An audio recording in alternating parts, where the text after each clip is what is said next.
Hi, Cassie. Hi, Mr. Barrow. Thank you for coming on such short notice, Cassie. It really shouldn't be too difficult of a night for you. Easy peasy. There's a 20 on the fridge if you want to order yourself something to eat. Don't worry, I've got it, Mrs. Barrow. Yes. The devil asked me how I know my way around the halls of hell. I told him I did not need a map for the darkness I know so well. Hey, I don't know who you are, but I want my phone back. I'll be waiting then. Stacy, can you come over, please? I have a plan of what I'm gonna do to Megan. I need your help. Blood shall be imputed. Please, anyone, please help! Help! I saw you with the baby just a minute ago. I hope you're still hungry, Teddy.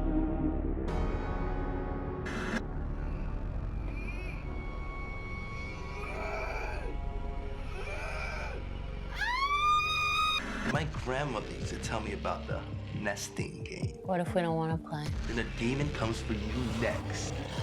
What the hell is going on here?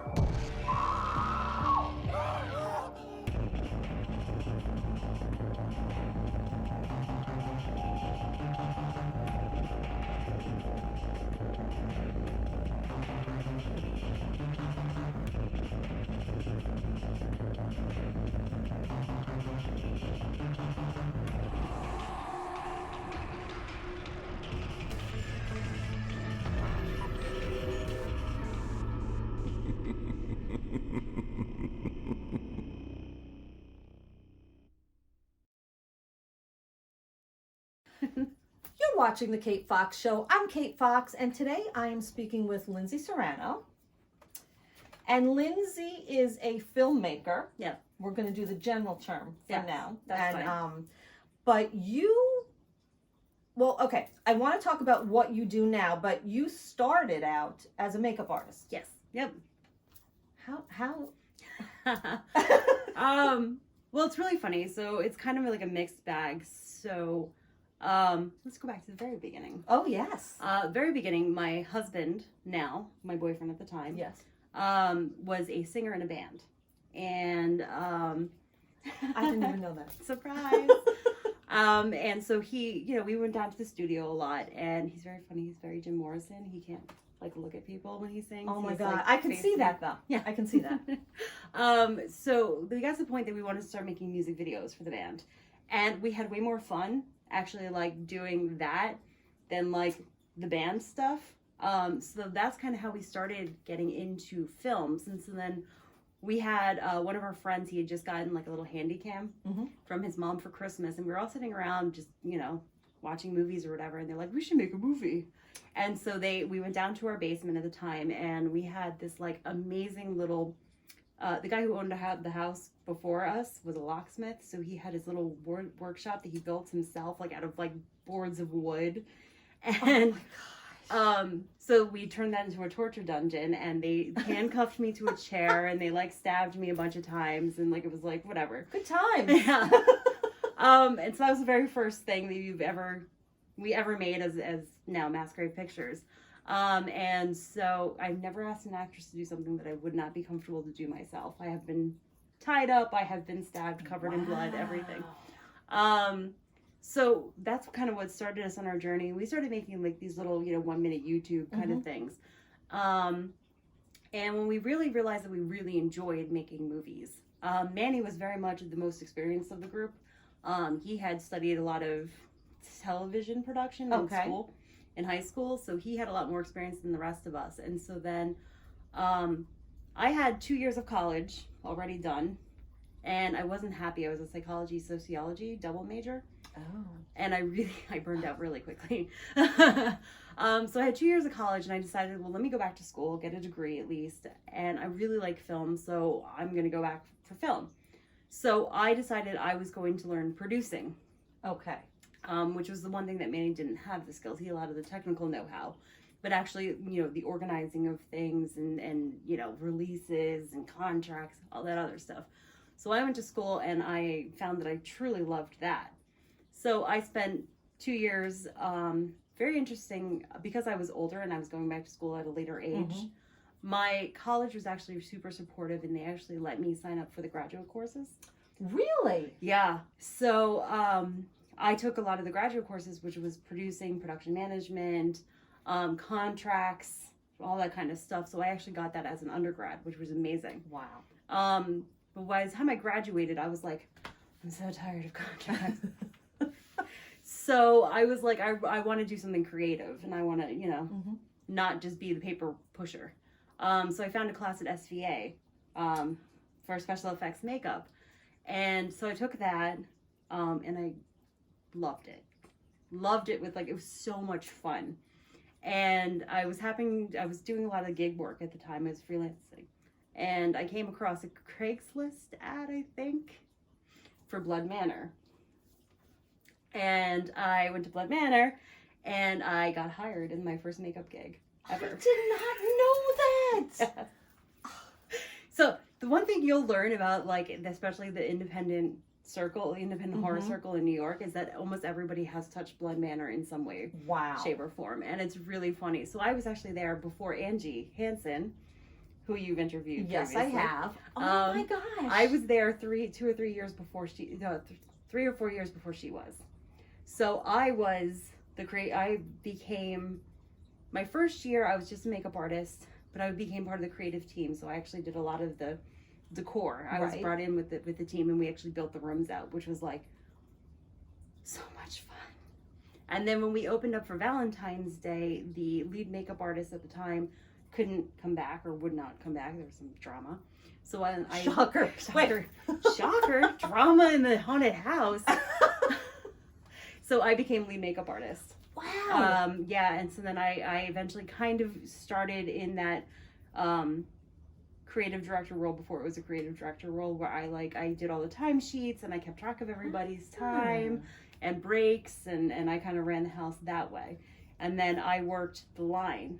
So I was the person who got your email address. Really? Yeah. So, and I've been in the house too. I'm not really an actor, so like not really my thing. I had fun with the guests trying to get emails, because, you know, everybody's like, oh, you're in a haunted house, give me your number. And you're like, great. Got a pen? And they're like, yeah, what is it? I'm like, 6. I loved messing with people. And then I would actually work the line. So it was like, if you were in a conversation with somebody, like, oh, it's my birthday, you get their name, and I would radio it up to the house, and they would actually know it was that person's birthday. Oh my gosh. And then a couple times I actually went through the house. There'd be like a group of girls, like teenage girls, like, oh my God, I'm so scared. And I was like, oh my God, do you want me to go with you? And they were like, would you? And the house would know that I was going in. God. And so Oh my God. I'd be with the group of girls, and one of our actors would usually grab me and pull me into a section, and they'd all go screaming. They're like, oh my God, they grabbed her. And like they would run out of the house. Like, You know crying. you would have been with me. That's the funniest part. When I go to a haunted house, I am such a chicken. Like I freak out on Are the you line. kidding me? No, I do. Like, it's hilarious. Like, Manny thinks it's hilarious. Like, we went to oh God, it's out here in Long Island. It's like a zombie. It's interactive. It's like a zombie video game almost. They give you like like a zombie. Like as zombies or something. It's called like that. But it's the most awesome thing I've ever been through, where it's totally interactive. You go into like a group of 3. They give you one flashlight that's dying, and they give you like a laser gun, and you have to like run through and like shoot the zombies and protect your group. And then of course it's actually limited in the number of lasers, because it's like laser tag, so you get only a certain amount of shots, so you have to like get to the next location to like restock your gun. Then they switch the gun and the flashlight through the entire group of people, and it was so well done. Mentally you believe that you are there, like you were in that moment, and you were like, this is actual zombies, they're actually coming for me and my friend. Like I went with Manny and Dina, who you know was like this tall. Oh, I at one point picked her up around the waist and like carried her through, convinced that zombies were gonna get this girl. But like on the line beforehand, I was like, oh my God, we're all gonna die, because they can touch you. You know, so you're like, oh my God, we're all gonna die. They're gonna touch me and I'm gonna die. And Manny was like, you're not gonna die. I'm like, we're all gonna die. That's it. Like I freak out on the line. I have no idea why. I do. Because I mean, this is your thing. Like this is your thing. Yes. I am such a chicken though. I go to horror movies and I'm like this. Do you really? Oh yeah. Yeah. Yeah. I was not like before I met Manny, I was really not like a horror person. Like, Right. my parents raised me in a very feminist, female-centric household where horror movies were a girl running up the stairs instead of running out the front door, and a girl in a wet t-shirt and her nipples are always like hard and and it was like and my parents were like, there's garbage movies. And so when I met Manny, he's like, do you like horror movies? And I was like, no, that's it. And he was like, you just haven't seen the right one yet. So he put on Ginger Snaps, which I don't know if you've seen Ginger Snaps. Have you met me? Yes. You know the answer. Yes, we share a period thing. Yeah, and I was like, oh my god, it's a smart horror movie, and it's about girls, and they're not dumb, and they're not running, and they're the monster. Oh. Girls can be monsters. Oh, I like that. What? And so it changed my life. And so yeah, after I got the job at Blood Manor, more makeup gigs showed up, but I earned the name the Blood Fairy. Oh. At Blood Manor. So because I loved blood way too much. Like, you knew if you were getting in my chair, you were getting covered. Oh my god, I like that. Yeah. I like it a lot. And you know what? On that note, Blood Fairy. Yes. We're gonna take a quick break. Sounds good. And we'll be right back. Yeah.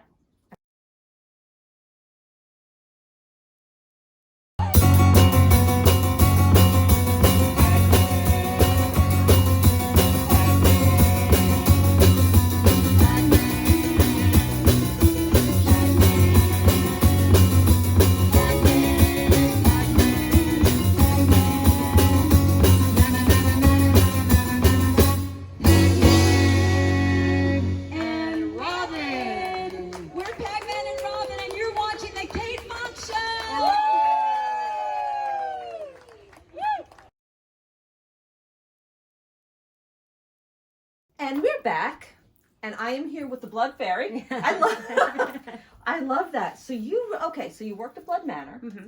and then where did you go next? You were doing the makeup gigs. What happened next? So funnily enough, so we were making films on our own, kind of YouTube videos, and they weren't really getting us anywhere, and we weren't really sure where you go. If it doesn't go on YouTube, what do you do with it? Right, where, yeah. And we had been through a couple of dramatic situations with crews, and we were having a really hard time, and we were ready to give up, and we were like, as much as I love this, what are we doing with this? And we went to the Fangoria convention at the Javits Center. Okay. And one of the tables was Patrick Devaney and the Zombie Hunters. And meeting them that weekend, we instantly connected with them. I think we went out to dinner right after the show. I'm sure I can see that, I'm sure. And finding them gave us so much hope. I think because it gave us the idea, it just didn't have to go onto YouTube. They do a lot of conventions. And so working with them and seeing how Pat does things on no budget with everybody volunteering their time really engages us again. So I started working as a makeup artist. Manny was one of the cameramen on Zombie Hunters, and we worked with them probably 2 or 3 years, to the point that Pat had lost his AD one day. Like, she just couldn't make it, or she was having personal issues, so she couldn't complete her commitment to the show. And all of a sudden Pat found out that I used to produce, and I went to school for producing. Oh my. And he made me his AD.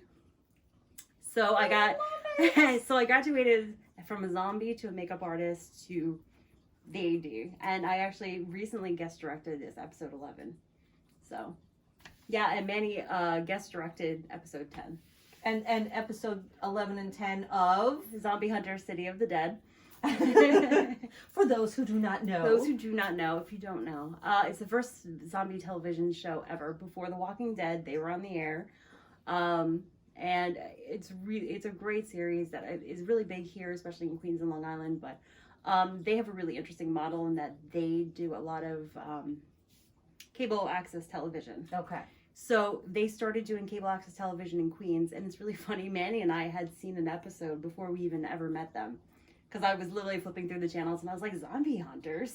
You know? Isn't that crazy how things work, It's though? so crazy because like we were literally talking to them at the table, and the episode that we saw like came up, and we were like, "Oh my god!" And it was like fate was like, "Hey, idiots, you should be friends." But the really cool thing, Look at my arm. Look at my arm. but the really cool thing about Zombie Hunters is that more and more cable access channels actually pick them up, so they are actually on cable access throughout the entire country.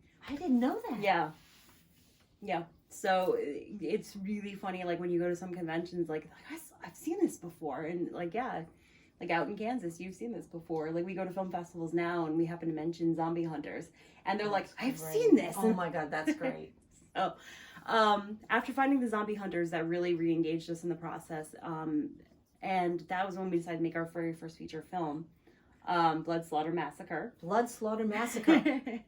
And Pat and Murph are both roles. And Murph is Chris Murphy. Yes. Chris Murphy. And Patrick Devaney. They are the two kind of continuous stars of Zombie Hunters City of the Dead. They do have a crew of other hunters that are with them, including me. I'm Crazy Ethel. I'm actually a bomb you're a bomb specialist. Oh, a bomb. So I'm like, yeah, you're I'm a bomb. specialist. There's a couple of me. I'm like wiring the bombs. Oh, that's great. Yeah. But so yeah, them and a couple of people that we had met through them helped us make Blood Slaughter Massacre, which was crazy. It's a 2-hour plus slasher film that takes place in the 80s, and we actually did all of the effects like it was the 1980s, so we only used materials that were available back then. Oh my god. And crazily enough, I decided to both AD and do effects for the movie. What a shock. So, funny things that you learn is that I can stay awake for 39 hours before I start literally breaking into tears, and not realizing that I'm crying. But yeah, that film was insane. We shot in 3 different states. We had 42 on-screen kills. It's Wow. 2.5, yeah, not 2.5, 2 hour, 5-minute slasher film. And then after doing Blood Slaughter Massacre, as part of Blood Slaughter Massacre, we did a really fun segment. We had a bunch of girls who were having a slumber party. Mm-hmm. And of course, they go to the video store to rent a video, because as you do in the 80s. And they are watching the video at their slumber party before the boys show up. Mm-hmm. And, you know what happens. So we actually shot a segment of the Attack of the Brain People, which is the video that they end up renting. So we actually shot a scene of it so that we could insert it into the TV. And everybody loved the Attack of the Brain People so much that after the film, they were like, we need to make Attack of the Brain People. And we're like, we've made a feature film. We have no money. They're like, I don't care if we're going to do this. Let's just make this. So everybody volunteered their time and their efforts to make the web series, The Attack of the Brain People, that ended up then becoming a 53-minute feature. Featurette. Wow. So I co-directed that with Louis Cortez, who was the writer of Blood Slaughter Massacre, and Manny, Louis, and I co-wrote The Attack of the Brain People. Which is really fun. I think I have. Oh yeah, wait, I see Blood Slaughter Massacre. Yeah, there's Blood Slaughter Massacre. You may know these people. Roxy Tyler's up there. She's a horror hostess out of Philly. I don't know if I She's know been that. on Zombie Hunters, but if you look at that tape right there, The Attack of the Brain People, I love it. these are I do actually see it. all VHS tapes that are in Blood Slaughter Massacre in the VHS store. Oh, that's so cool. Yeah. I love it. Yay. So that was my first foray into directing, was The Attack of the Brain People, which I co-directed with Louis. That's very cool. Yeah. Wow. It's fun. You know people, and then you find out things. You're like, I didn't know that. I didn't know that. I didn't know that. I didn't know that. But it's so interesting. What a nice journey. Yeah.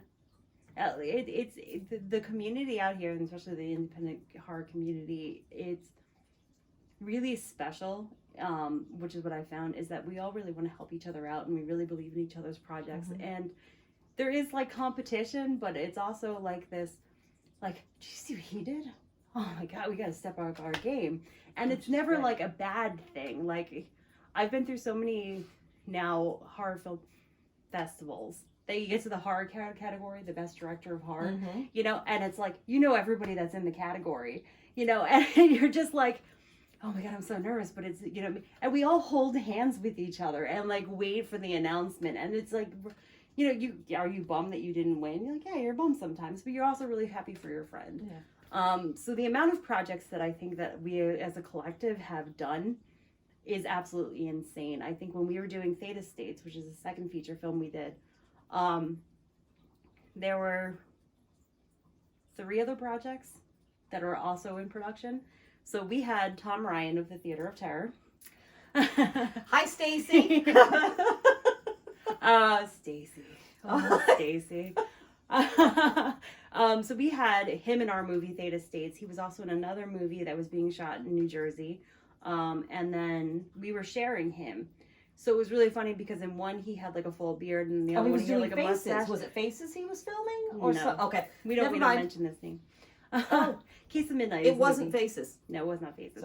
Faces is actually why we cast Tom Ryan, because we saw Tom Ryan in Faces, and I said to him, because we had a leading man in mind for Theta, which was the coroner from Blood Slaughter. He had a minor role, and we loved his performance so much. So we wrote the script with him in mind, and then his girlfriend ended up getting pregnant, and they decided to move to California before she had the baby because they wanted to be settled there so he could start finding work before. Right. So we were desperately looking for a leading man. We happened to go to the premiere of Faces, and I said to Manny, I was like, you can watch Tom Ryan for an entire feature. Like, Yes. He can carry it. Because he did phenomenal in that. And I was like, and you want to watch him. I think that's like... Yeah, he does. He has a nice dynamic. Yes, he pulls you in. Yeah. You're willing to take the ride with him. Yes. And Theta States is very much a similar, like, manic ride. Okay. You know, so I said, you know, Tom Ryan could definitely handle this. And so we actually cast him after Faces. But he was in another movie, and it was like, he had 2 different facial hair. Oh my God. So we had to schedule all of our shoots to give him time to either grow the mustache out or to grow the beard out. So it was like we like were hand in hand working with the other production to schedule him. Yeah. So and I think Patrick was shooting Amirage at the time. I don't know. I'm pretty sure it was Amirage, but there were like 3 or 4 projects that were all in, and we're all sharing supplies. Like, you know, when you start out and you're like, oh God, I really need, you know, this particular thing, you reach out to one another and see who has this, who has that. We're more than happy to share supplies. We made friends with Jen Wexler from The Ranger, which is totally awesome and you should watch on Shudder. She was making a concept movie or concept short of The Ranger, the time to get funding, and she put out a call to get 80s props, and an actress friend of one of our actresses from Blood Slaughter happened to see her call and contacted the 2 of us because You had it. we had it, and so we actually had a Walkman that we Oh had my in the God. beginning of the movie, and so we donated our Walkman to her. So our Walkman is in. Oh, that's good. Yeah. So, well, you know, I don't like horror, Yeah. and how many people am I friends with Yes. that are in this community? Yeah. You know, so but that's a testament to the people that are Yeah. involved, because that's why I'm here, and that's why I don't watch any of those movies unless my friends make them. And that's what I tell people. I won't Yeah. watch any kind of a horror movie unless my friends make them. Yeah. And I'll sit through the whole movie. You're so sweet. But it's true. Yeah, well, we love the support. It's true. And, you know, but that's why. Yeah, it's an amazing community we have out here, and I really feel like a lot of us wouldn't have gotten as far as we would have if it wasn't for one another. And I think we realize that. Agreed. And you know what? I want to talk about two other things, actually, but we're going to take one more break. Okay. And we'll be right back. Yeah.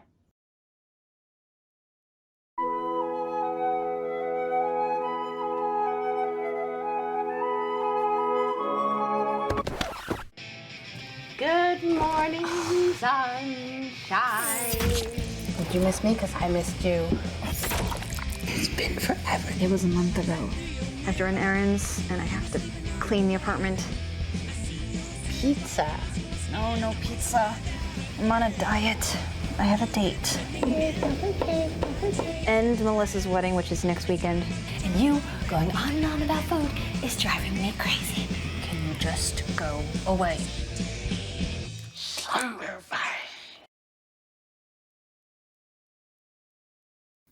And we are back. And now there are two other things I want to talk about. Okay. And we can do it in whatever order you would like to do. One is, of course, the podcast you do with Manny. Yeah. And the other is really, I think, one of my favorite movies. Shut up. It's true, though. I love it. I tell people about. You know I do. Yeah. And that is Misunderstood Monster. Yes. And that's your baby. That is totally my baby. So yeah, after doing Blood, Slaughter, Massacre, Theta States, we had probably 9 other short films that Manny and I co-wrote together, and then he directed and I produced. I was kind of feeling I really wanted to make something that was mine. So first of all, I made Beneath. Oh, that's right. Yeah. I know, there's so many things to love. So Beneath it was my first solo directing. Yes, gig, I forgot about that. So I really loved Beneath. I had a vision with Beneath, and it was like the vision drove everything. Where it was like that final scene of the arms coming out from under the bed. Yeah, that was like the first thing I really Watch the movie, then you'll know what we're talking about. Great. I'll do a plug in a minute. So Beneath I did, and I had an amazing festival run, and it was like super supportive, and everybody was like, I love Beneath, and I was like, no, I'm done. Like, I want to be a director now. I had this idea that had been running through my head. I have ideas that I churn through for about 3 years. Okay. That's sort of my process. It's a really stupid process. If it works. But I churn things around for like 3 years. So I've been trying to write a horror movie about a period demon, a menstruation monster. And I wanted to do this like whole thing of this girl running through the woods, like the typical trope, you know? And so she's running through the woods like, oh my God, no, not a monster. And she gets to the outhouse, and she runs and jumps into the outhouse and then slams the door. And then we were going to cut to, you know, the monster banging on it, whatever. Yeah, and then we would do like a period shot, and we would show the blood. And I was like, that was the original. Okay. That was the original. And I kept trying to write it, and it just wasn't working, and it just wasn't working. And it had no flow. I see what you did there. Oh, so cute. And so when I was doing Beneath, I went to a lot of festivals, and Beneath came at a really great time. There was a lot of female-centric movies that were just starting to kind of come out, and there are some great ones that like talk about periods, you know, and I mean, it was like, and seeing, like, I remember we were at the Axwoon Film Festival, which is a fantastic festival up in Vermont. Everybody should check it out. But it was this movie about menopause and a woman trying to reinvigorate her body through witchcraft to reawaken her youth and her womanliness. And they actually showed period blood. It was like the first movie I had seen that showed period blood, and I was like, and we all cheered. I mean, because the Axwoon is like 90% a female audience. Right. And so we cheered. I mean, it was like, we were like, oh my God, because it wasn't the blue fucking blood that they showed, the blue water on commercials. It was like, no, this is like chunky, and it was like there. And it was like, and Manny was like, okay, what's the big deal? And I was like, you've never seen it. You just don't see it. Like, you don't see it in TV. You don't see it in movies. That's right. And if you do, it's a joke. Like, there's a little red spot, right? And it's always like this clean little drop of food coloring, which is not at all how it is in life. So, and I was obsessed. Like, every movie that had a period, I was like, I have to see this, you know, because I loved seeing that honesty, of like this thing that we hide in the closet. And so then, of course, I started going back to this idea that I had been working on, and it just wasn't working. And I kept trying to write the script. And so I had this, like, what if this girl goes on a date? Like, you kind of, like, make up these scenes to get to know your characters. So I did this, like, she's on a date, and this monster shows up in combat boots. You know, she's in the bathroom, and the monster, like, kicks open the door, you know? And I was like, oh, I really like this. And I so enjoyed writing that scene. And I started to think, like, you know, as much as it was really nice seeing period blood, there are people already out there doing it. Right. What if your period wasn't a bad thing? What if your period was happy to see you every week of every month? Right. Like, Oh yeah. Yeah. I'm following you, and mind you, I've seen it. Yeah. But I'm following you on the journey because how interesting that you got from that to this. Yeah. Smart, witty film. thank you. And, well, I love that movie. Yeah, I did. So yeah, that was the birth of Misunderstood Monsters. What if your period was actually really happy to see you? Okay. And it was a lot of fun to shoot. I spoke to a lot of women. Like, what thing do you have as your period? Because I didn't want it to be like just my period. Like, I really wanted it to be. You wanted to. All encompassing. So she gets headaches, she gets backaches, she wants salt, she wants sweet. She tries to run off the cramps. I mean, all the different, you know, ways that women deal with this. And I created this monster. She was based off Little Monsters with Fred Savage. Yeah. So I really wanted to create my own, like, Murray. So she had, like, little horns. And Beatrice Sniper was amazing. She, when I contacted her and I was like, so I need you to make me a monster. And she was like, yes. And I was like, you haven't heard about this yet. And she was like, no, yes, whatever you want. You want a monster? Great. I was like, it's a period monster. She's like, double yes. Double yes. And so I, like, had a lot of conversations with her, and I was kind of like, well, I really want this, like, Maury thing, like, I could do this punk rock. Mm-hmm. And I had run into Heather Buckley at a couple of different film festivals, and Heather is amazing. She is a monster kid, like, to the umph degree. And so she was at Boston Underground, and she was outside having a conversation with a bunch of people, and she was like, hey, we need more female monsters. I want to be a monster. And I was like, girl, can we talk? You just gave me goosebumps again. And I was like, and I'm looking at it, and Heather Buckley, she's amazing. She is, like, punk to the umph degree. She has, like, leopard hair, everything. The Bihawks are totally her. And I literally, when she was like, we need more female monsters, I was like, I need to get this girl to play my monster. She needs to play my menstruation demon. And so I contacted her, and I was like, so I have this role for you. She's like, I'm not really an actress. And I was like, it's a menstruation demon. And she was like, no, yes. Yes. And so I really built out a fantastic, Angie Hansen was my AD. I really built out a really fantastic, like, female kind of crew. I had a female sound mixer, boom operator. Wow. We actually, when we edited, Mandy and I edited it together, but we actually brought on a separate editor to kind of give it a once-over and to give us, like, any sort of notes. Okay. And we made sure that she was female.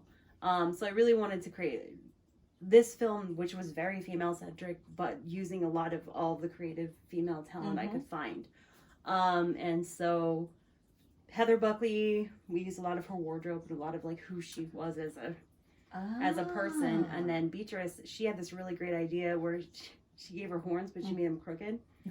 And so, like, we purposely kind of, like, moved the horns a little bit every single time we, like, made her. But I have to go back and watch the movie now again.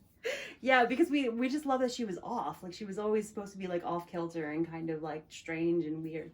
And so, and Beatrice and I really went through, we really wanted her to be not only punk rock, but to have that glam makeup too.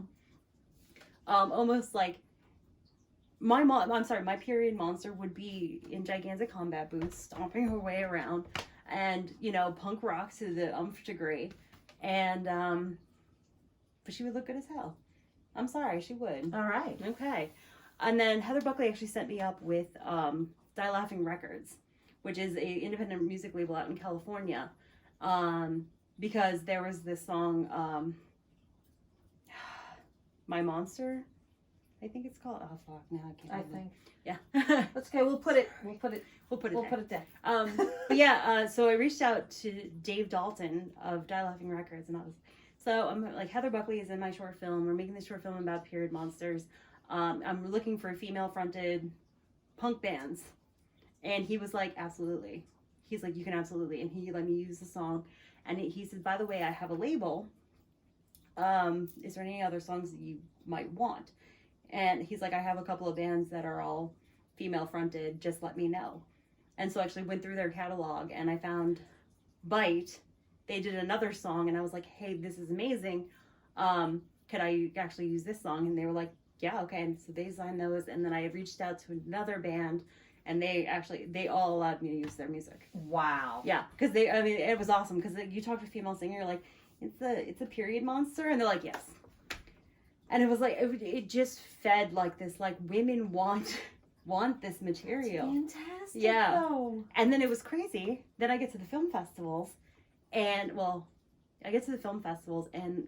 all of a sudden men are having this like crazy reaction to it where it's like, they're like, that was a great twist ending. I'm like, twist ending? Like, I thought it was pretty obvious. I mean, but it's hilarious. How many men would come up to me after a film festival and be like, I had no idea that's what it was like. And I was like, wow. Oh, here's a really good story for you. And then I'm going to stop talking. Our colorist, David Geshman, who is amazing, Black Shirt Ned, he's done all of our films. He does a lot of the films, and so we love David. He got the film and he started watching it because he watches the films before he starts figuring out what adjustments need to be made. And he calls Manny. He goes, "What are fat jeans?" And Manny was like, "Oh, I'm sorry. What? What are fat jeans? Have you ever noticed that your wife, you're planning to go out, and she tries on like 3,000 outfits?" And she just gets angrier and angrier and angrier as she goes through all these outfits. And Dave's like, I have noticed that, yeah. And he's like, pay attention to the pants that she puts on. Most likely, every time she does this, she's going to walk out in the same pair of pants. Oh my God.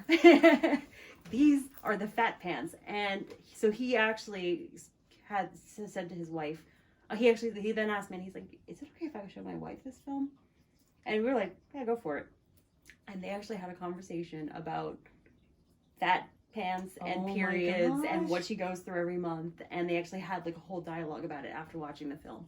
And like having that reaction, I've heard from a ton of different people, and especially men just being like, you know, I've joked about it, but like, maybe I shouldn't have, you know?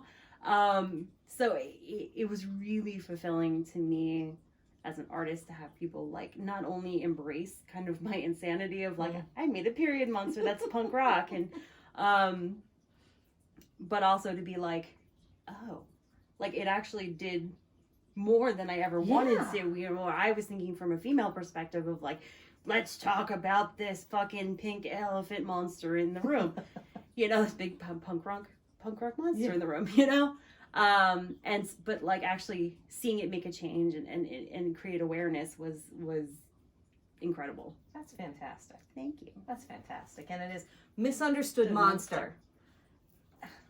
All right, now we're gonna wrap it up, but I want you to two cheap plugs. I'm gonna be quick.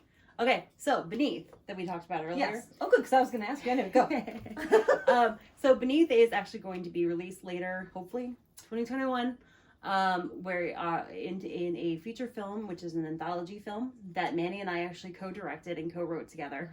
So it's a collection of our short films, including Matryoshka, which is Manny's latest one, which Angie Hansen is also in, which it had really a great festival run. And so good.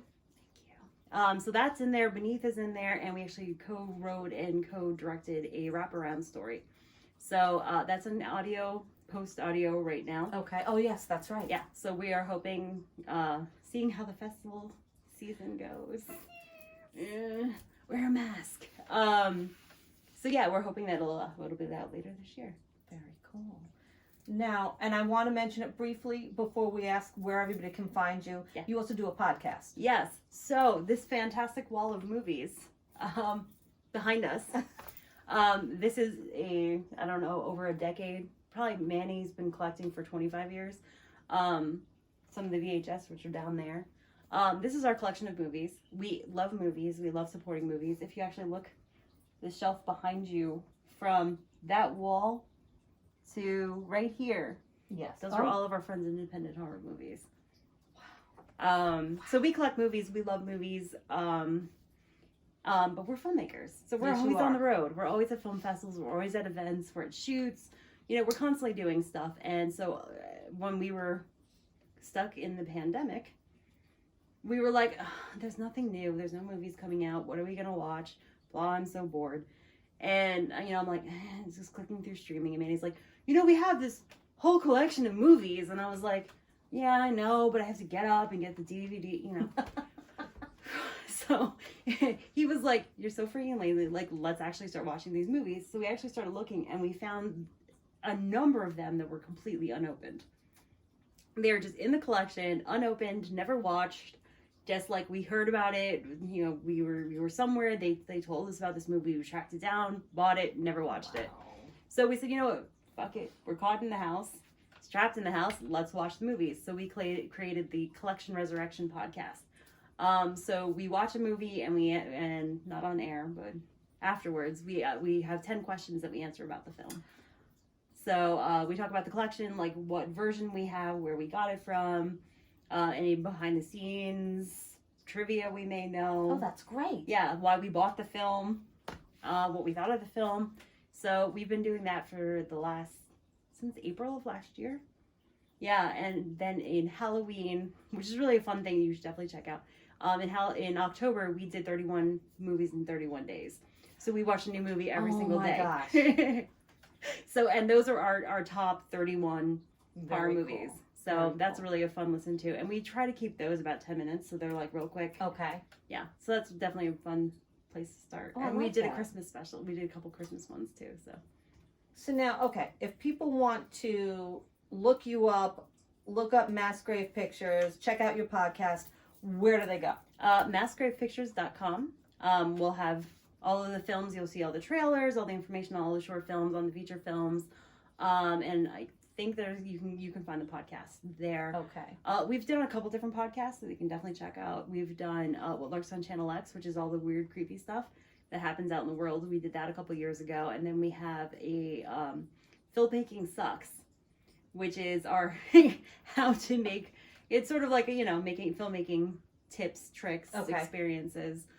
We had a couple of guests on that too. So they can all check that out, massgravepictures.com.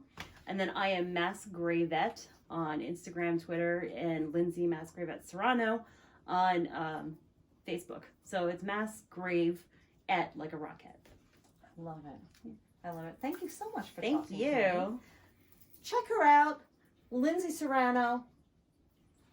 Oh, and next month is Women in Horror Month. So definitely follow me along for that. We're going to be sharing a lot of female-centric and female-created works from all over the world that we know, and we're going to have a lot of fun celebrating that. So Excellent. yeah. Excellent. Thank you so much. You're welcome. Thank you. Thank you.